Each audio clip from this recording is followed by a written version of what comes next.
మీరు మైకు ఇచ్చినా మైకు ఇవ్వకపోయినా, మీరు అవమానించినా, నించోవడానికి అవకాశం కూడా ఇవ్వకపోయినా వాళ్ళు ఓపిక సంయమనంతో ఈ ప్రభుత్వము, ఈ ప్రజలు మన కోసం పనిచేయాలి, ఈ ప్రజలు మాకు ఒక బాధ్యత ఇచ్చిండ్రు, వ్యక్తిగా మాకు అవమానం జరిగిన, వ్యక్తిగా మమ్మల్ని దూషించిన అది మాకు మాత్రమే బాధ కలుగుతుంది.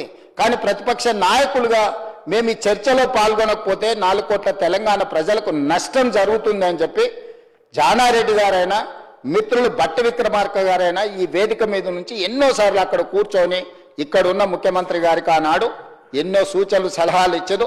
అవమానాన్ని దిగమింగుకొని బట్టి విక్రమార్క గారిని కొన్నిసార్లు కంటదడి పెట్టే సంఘటనలు జరిగినా కూడా పంటి బిగువన బాధను భరించి ప్రతిపక్ష నాయకుడిగా తన బాధ్యతను నెరవేర్చండి అధ్యక్ష. మనమందరం చూసినాం.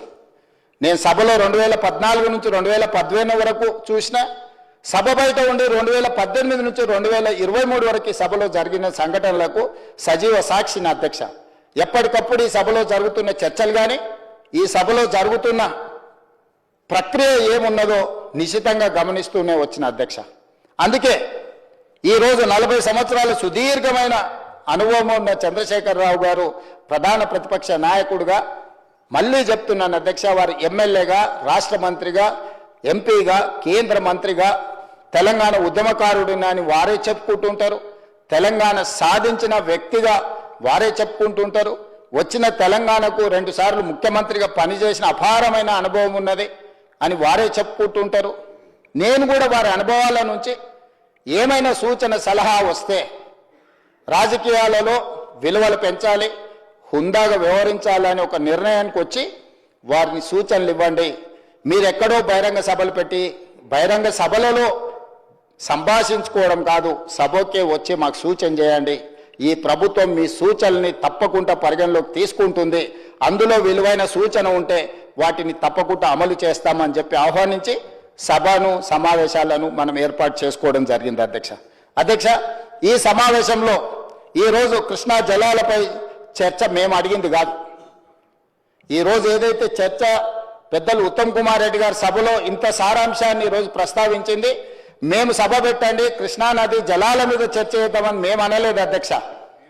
ప్రతిపక్ష నాయకుడు చంద్రశేఖరరావు గారు మాజీ ముఖ్యమంత్రిగా వారి పార్టీ కార్యాలయంలో పత్రికా సమావేశాన్ని పెట్టడమే కాకుండా టీఆర్ఎస్ ఎల్పీ సమావేశాన్ని, బీఆర్ఎస్ ఎల్పీ సమావేశాన్ని పెట్టి ఎంపీలను, ఎమ్మెల్సీలను, ఎమ్మెల్యేలను పిలిచి కృష్ణానది జలాల మీద తెలంగాణకు నష్టం జరుగుతుంది, కృష్ణానది జలాల మీద మనం మాట్లాడాల్సింది ఉంది, మనం పోట్లాడాల్సింది ఉంది, దీన్ని ప్రాతిపదికన తెలంగాణలో రేపటి నుంచి మనము కార్యాచరణ తీసుకోబోతున్నామని వారు ప్రస్తావించారు అధ్యక్ష. అదేవిధంగా లెజిస్లేటివ్ అఫేర్స్ మినిస్టర్ గారు చెప్తున్నారు, బీఏసీలో తమరి నాయకత్వంలో జరిగిన బీఏసీలో కూడా కృష్ణానది జలాల మీద సభలో చర్చ జరగాలని బీఆర్ఎస్ పార్టీ కోరుకున్నది, మిగతా ప్రతిపక్షాలు కూడా దీన్ని చర్చించాలనుకున్నారు. అందుకే మేము మా పార్టీ కార్యాలయంలోనో, గాంధీ భవన్లోనో, పత్రికా సమావేశాలలోనో కేసీఆర్ గారు విమర్శించిన చర్చలకు సమాధానం చెప్పి ఉండొచ్చు. కానీ దానివల్ల తెలంగాణ ప్రజలకు వాస్తవాలు వివరించిన వాళ్ళము కాదు. ప్రజలకు ఒకవైపు ఎవరి మాటలు వాళ్ళు మాట్లాడితే ప్రజలకు పెద్దగా గందరగోళం వచ్చే పరిస్థితి ఉంటుంది. కాబట్టి సభలో ముఖాముఖి చర్చ చేయడం ద్వారా ఈ సమస్యను పరిష్కరిద్దామని సమావేశం పెడితే ఈరోజు సభకు రాలేదు అధ్యక్ష. సభకు రాకపోవడానికి కూనంనేని సాంబశివరావు గారు చెప్పారు, కారణమే లేదు అధ్యక్ష. ఈ జరిగిన చర్చల్ని, ఈసారి సమావేశంలో జరిగిన చర్చల్ని మీరు నిజ నిర్ధారణ కమిటీకి ఇవ్వండి.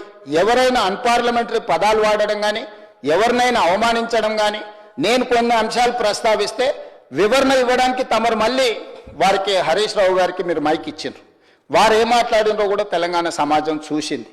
అయినా మేము సభలోకి రాము, మేము ఈ చర్చలో పాల్గొనము అని నిర్ణయం తీసుకోవడము ఇది పాలక పక్షాన్నో లేకపోతే మమ్మల్నో అవమానించడం కాదు అధ్యక్ష.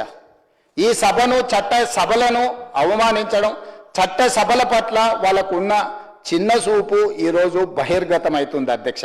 ఇలాంటి నిర్ణయాల వల్ల ఏమైనా ప్రజలకు ఉపయోగం ఉంటుందా? అదేవిధంగా పత్రికా సమావేశాలలో వాళ్ళే మాట్లాడిండ్రు అధ్యక్ష. నేను కొన్ని అంశాలను ఇష్టం లేకపోయినా ఇక్కడ ప్రస్తావించదలుచుకున్నా. మీరు సభ పెట్టండి, మీ బట్టలు ఊడదీస్తామని మాట్లాడిండ్రు అధ్యక్ష బహిరంగంగా. ఆ తర్వాత చంద్రశేఖరరావు గారు మీ తోలు తీస్తామని కూడా మాట్లాడడం జరిగింది అధ్యక్ష.